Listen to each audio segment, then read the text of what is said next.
Hello everyone, class 8 में हम science के तीसरे लेसन को पढ़ रहे हैं, सिंथेटिक फाइबर एंड प्लास्टिक।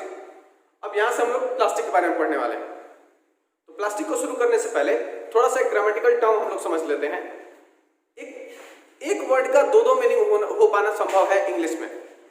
जैसे प्लांट का मतलब होता है पौधा, लेकिन उसी प्लांट का मतलब होता है पौधा लगाना। प्लास्टिक हम जानते हैं, प्लास्टिक एक मटेरियल, एक ऑब्जेक्ट के रूप में जानते हैं कि प्लास्टिक एक कैरी बैग है, प्लास्टिक एक मटेरियल है, प्लास्टिक से बना हुआ कोई चीज है। लेकिन प्लास्टिक होता क्या है? तो प्लास्टिक एक प्रॉपर्टी है ऑफ बीइंग फ्लेक्सिबल। प्लास्टिक का मतलब सिनोनिम क्या होता है? फ्लेक्सिबल, लचीला, जो मुड़ सके। अब सिंथेटिक प्लास्टिक क्या है? तो ऐसे मटेरियल जो हमारे द्वारा सिंथेसाइज किए गए हों और उसमें प्लास्टिक प्रॉपर्टी हो, वो लचीले हों, उनको हम मोड़ सके, हम जो शेप चाहे वो दे सके, उन्हीं सब मटेरियल को हम लोग सिंथेटिक प्लास्टिक कहते हैं। तो चलिए आज पढ़ के समझते हैं। A material that can be molded into desired shape by the action of heat is called plastic. वो कोई भी ऑब्जेक्ट जिसको हम हीट के कारण मोड़ करके अपना मन चाहा शेप दे सके, उसी को हम लोग क्या बोलते हैं? प्लास्टिक बोलते हैं। अब प्लास्टिक को और बढ़िया से पढ़ने के लिए उसके क्लासिफिकेशन को देखना जरूरी है। एक प्लास्टिक को दो प्रकार से क्लासिफाई किया जाता है। पहला on the basis of molecular structure, दूसरा by the action of heat. जैसे देखें प्लास्टिक है हमारा, प्लास्टिक के यदि क्लासिफिकेशन देखें तो पहले मॉलिक्यूलर स्ट्रक्चर पर पढ़ेंगे और फिर एक्शन ऑफ हीट पर। तो चलिए समझते हैं मॉलिक्यूलर स्ट्रक्चर। मॉलिक्यूलर स्ट्रक्चर में प्लास्टिक जो होता है वो दो प्रकार से बनता है, एक लीनियर पॉलीमर और दूसरा क्रॉस लिंक पॉलीमर। अब यहाँ पर एक सवाल उठ सकता है कि पॉलीमर क्यों, प्लास्टिक क्यों नहीं? तो मैंने आपको बताया कि हम जो चैप्टर पढ़ रहे हैं उसमें पॉलीमर का शुरुआत से ही इस्तेमाल हो रहा है। पॉलीमर एक बहुत बड़ा मॉलिक्यूल होता है जो कि कंटिन्यूअसली जुड़ सकता है और बहुत लंबा चैन बना सकता है, या फिर बहुत बड़े लॉन्ग चैन मॉलिक्यूल को भी पॉलीमर कहते हैं। तो पॉलीमर से ही प्लास्टिक भी बने हैं।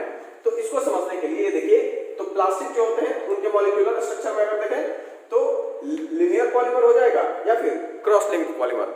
लीनियर का मतलब ये कि जिसमें सीधी रेखा, वन डायरेक्शनल एडिशन हो, one directional combination of molecules हो। देखिए एक डायरेक्शन में, केवल इस डायरेक्शन में या फिर इस डायरेक्शन में ये जुड़ रहे हैं और किसी राइट लेफ्ट में जुड़ रहे हैं तो अप एंड डाउन में नहीं, और अगर अप डाउन में जुड़ेंगे तो राइट लेफ्ट में नहीं, एक सीधी रेखा।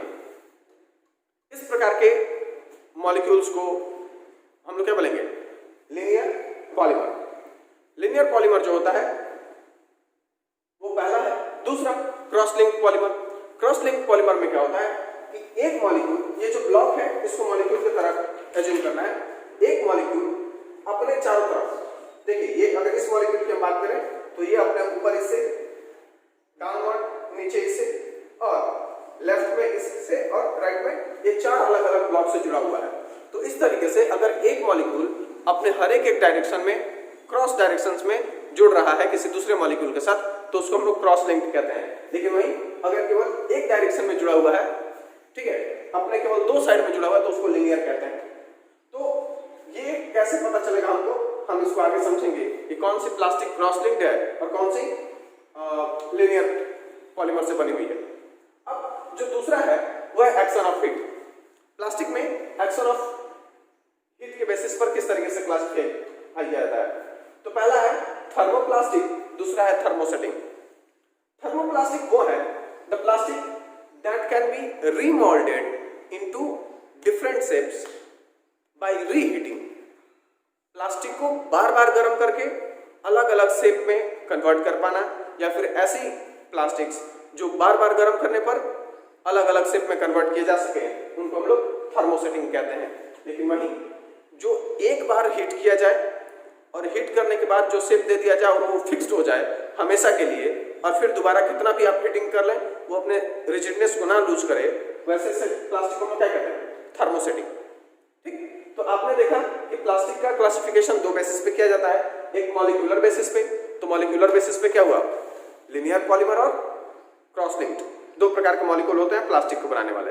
और bye the action of heat, तो उस पर देखें तो थर्मोसेटिंग थर्मोप्लास्टिक है। Thermoplastic is a plastic that can be reheated and remolded. Whether a thermosetting is a plastic that cannot be remolded after heating again and again. एक बार करके दोबारा आप चेंज नहीं कर सकते। अब समझते हैं थोड़ा, इसके कुछ एग्जाम्पल बताएं। तो हमारा जो पेन बना हुआ होता है, हमारे अगल बगल जितने भी प्लास्टिक हैं, आप उसको गर्म करके देखें, उसका शेप चेंज हो जाता है। ठीक, उसमें पीवीसी है, पॉलिस्टर है, पॉलीथिलीन है, ये सब जो एग्जाम्पल है वो थर्मोसेटिंग है, सॉरी थर्मोप्लास्टिक है। लेकिन जो थर्मोसेटिंग है उसका एग्जाम्पल देखते हैं। थर्मोसेटिंग जो होता है वो कुछ ऐसे प्लास्टिक होते हैं जो एक बार तो गर्म हो गया, शेप ले लिया, उसके बाद फिर कभी चेंज नहीं होगा। इसका एग्जाम्पल है बेकेलाइट। आप अपने कुकर के हैंडल को देखें, कुकर के हैंडल को, तो कुकर का जो हैंडल होता है वो एक इंसुलेटिंग मटेरियल से बना हुआ होता है। इंसुलेटिंग मटेरियल, वो इंसुलेटिंग मटेरियल कौन सा प्लास्टिक होता है? थर्मोसेटिंग प्लास्टिक होता है। वो हीट को एब्जॉर्ब तो करता है, लेकिन उस हीट के कारण खुद ही डिफॉर्म नहीं होता है, वो खुद ही अपनी शेप को लूज नहीं करता है। अब इसका कारण क्या है? तो जितने भी थर्मोप्लास्टिक्स हैं वो लिनियर पॉलीमर होती हैं। लिनियर पॉलीमर वाले मॉलिक्यूल्स जो होते हैं वो थर्मोप्लास्टिक बनाते हैं। लेकिन जो थर्मोसेटिंग है वो क्रॉस लिंक्ड से बने हुए होते हैं। अब इसमें क्या होता है कि देखिए, एक एटम जो है, एक मॉलिक्यूल जो है वो 4 मॉलिक्यूल से जुड़ा हुआ है, तो 4 बॉन्डिंग है। बॉन्डिंग मीन्स केमिकल बॉन्ड लगा वो कहते हैं, जिसके कारण, जिस बंधन के कारण 2 मॉलिक्यूल एक दूसरे से जुड़ते हैं उसको बॉन्ड कहते हैं इंग्लिश में और साइंस की भाषा में। तो एक मॉलिक्यूल 4 बॉन्ड से बना हुआ है। अब एक बॉन्ड को तोड़ते हैं तो दूसरा जुड़ जाता है, दूसरे को तोड़ते हैं तो तीसरा जुड़ जाता है, और ऐसे में इस बॉन्ड्स को तोड़ने के लिए, सबको तोड़ने के लिए बहुत अधिक गर्मी की और बहुत अधिक हीट एनर्जी की आवश्यकता पड़ती है। लेकिन इसमें एक मॉलिक्यूल 2 ही बॉन्ड से जुड़ा हुआ है, तो उसको तोड़ना खासा आसान है। तो जितना हीट ये अब सह सकता है उतना हीट ये नहीं सह सकता, इसीलिए ये हीट को एब्जॉर्ब करते जाता है, अपना शेप नहीं खराब करता है। लेकिन लिनियर पॉलीमर जो होता है हीट देने पर अपना शेप खराब कर लेता है। क्यों? क्योंकि इसमें नंबर ऑफ बॉन्डिंग्स क्या है, कम है with respect to that one, और जो जितने अधिक बॉन्डिंग के साथ होता है वो उतने स्टेबल शेप और रिजिडनेस देता है। अब चलिए कुछ काइंड्स ऑफ प्लास्टिक के बारे में पढ़ते हैं।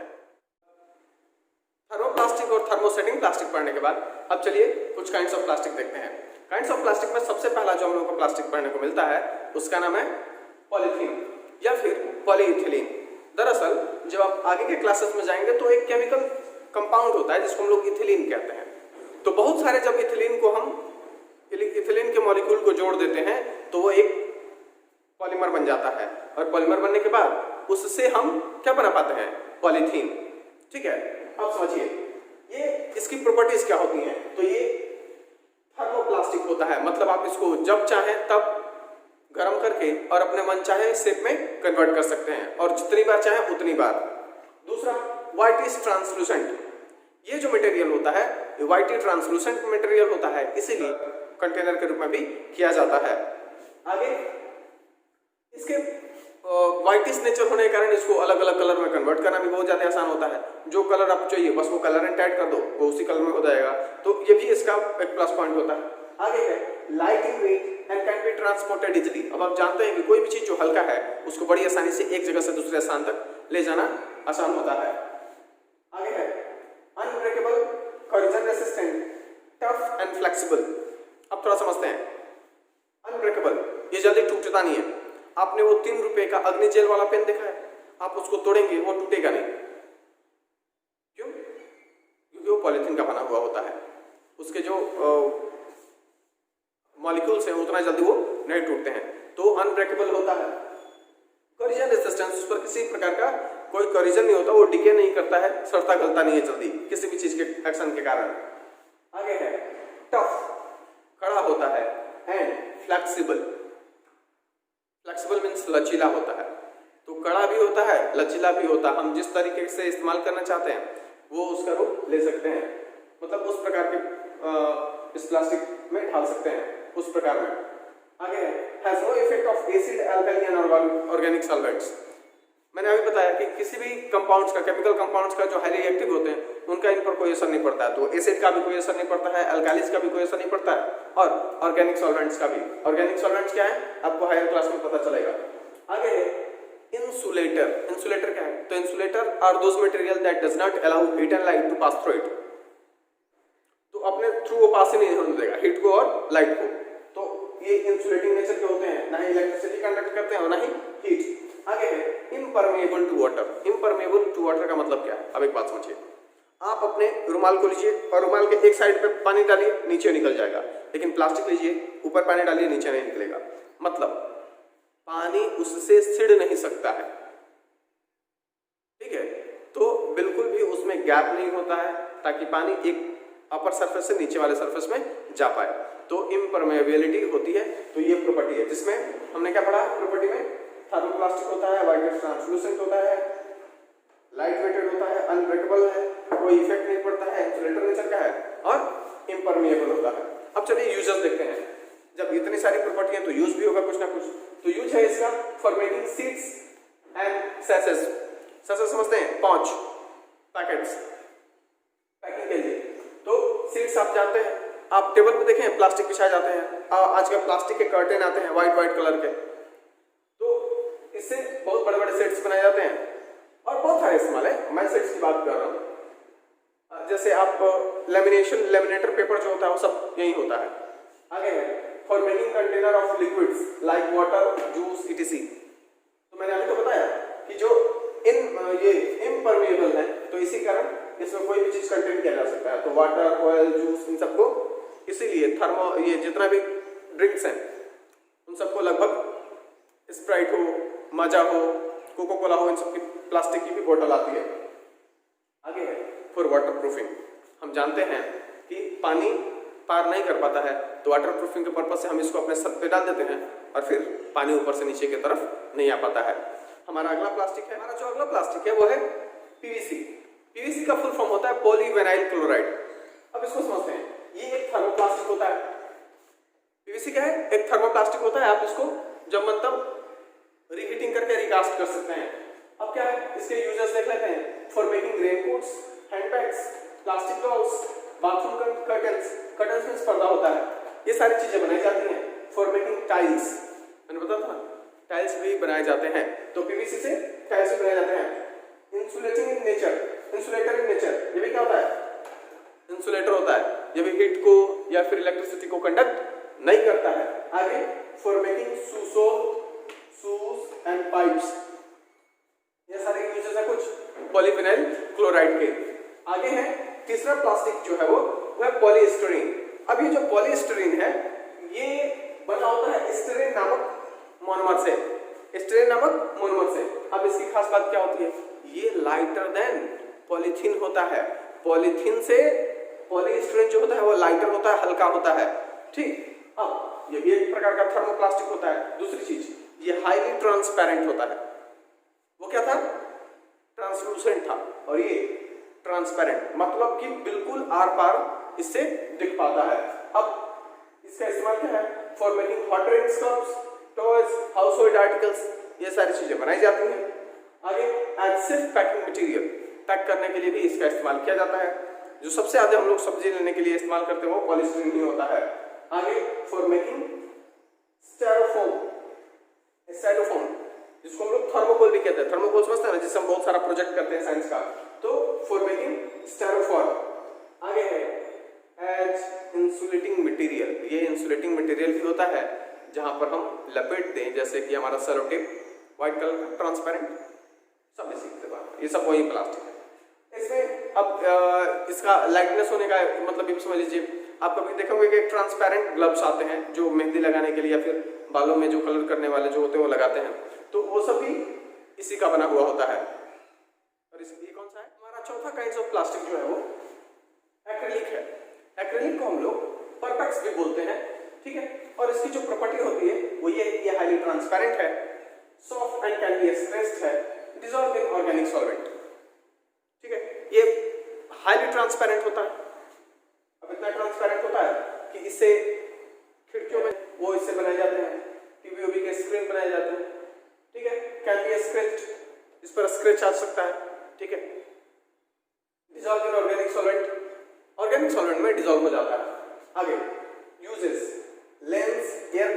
विंडो स्क्रीन, इसके यूज है, इससे लेंस बनाए जाते हैं, एयरक्राफ्ट के विंडोज बनाए जाते हैं और पेंट बनाए जाते हैं। क्या होता है, किसी भी ऑर्गेनिक सॉल्वेंट में डूब जाता है ना और ट्रांसपेरेंट होता है, तो ट्रांसपेरेंट होने के साथ साथ जब किसी भी ऑर्गेनिक सॉल्वेंट में डुबाएंगे जो रंग मिलाएंगे तो मिल जाएगा, तो इससे पेंट बनाना भी काफी आसान होता है। तो ये है एक्रिलिक। आगे बढ़ते हैं टेफ्लॉन, 5वें नंबर पर है हमारा टेफ्लॉन।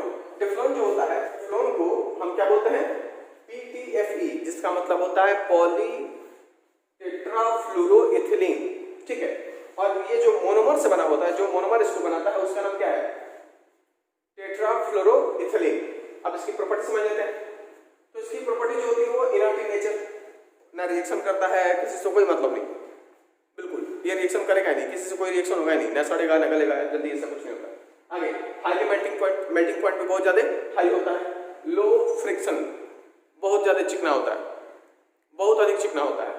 अब इसके यूजेस क्या होते हैं, तो कुकवेयर, भाई साहब आपको पता है ये हाई मेल्टिंग पॉइंट है और लो फ्रिक्शन है, तो भाई भोजन बनाने वाले बर्तन ऐसे तो चाहिए जो गर्म सहले और कुछ उसमें चिपके ना। तो नॉन स्टिक बर्तन बनाने के लिए नॉन स्टिक जो यूटेंसिल्स होते हैं वो कुकवेयर बनाए जाते हैं। टिप, सेलो टिप होता ना, तो सेलो टिप जो होता है वो भी इससे बनाए जाते हैं। आगे कोरिजन प्रूफ कोटिंग, ये कोरिजन को रोकता है, इसलिए इसकी कोटिंग भी की जाती है। कोटिंग कर देने के बाद चिकना भी हो जाएगा और ऊपर से ये इनर्ट इन नेचर भी है, तो जिस मटेरियल के ऊपर इसकी कोटिंग कर देंगे वो मटेरियल बर्बाद नहीं होगा, कोरोज्ड नहीं होगा। अगला देखते हैं, बेकेलाइट हमारा अगला प्लास्टिक है जो कि थर्मोसेटिंग होता है। और ये बनता कैसे है, तो ये बनता है फेनॉल और फॉर्मल्डिहाइड का रिएक्शन कराने से। फेनॉल भी एक केमिकल है, फॉर्मल्डिहाइड भी एक केमिकल है। इन दोनों केमिकल का जब रिएक्शन कराते हैं किसी कैटलिस्ट के प्रेजेंस में तो क्या बनता है, बेकेलाइट बनता है, ठीक। अब बेकेलाइट जो होता है वो कैसा होता है, तो भाई हार्ड एंड स्टिफ, इसकी प्रॉपर्टी क्या होती है, हार्ड होता है, ये स्टिफ होता है, बहुत कड़क होता है, इंसुलेटर और इंसुलेटिंग नेचर का होता है। मैंने बताया था ना, जो थर्मोसेटिंग प्लास्टिक्स होते हैं वो bad conductor of heat and electricity होते हैं, वो कंडक्टिंग मटेरियल नहीं होते हैं, तो इसलिए इंसुलेटर होता है।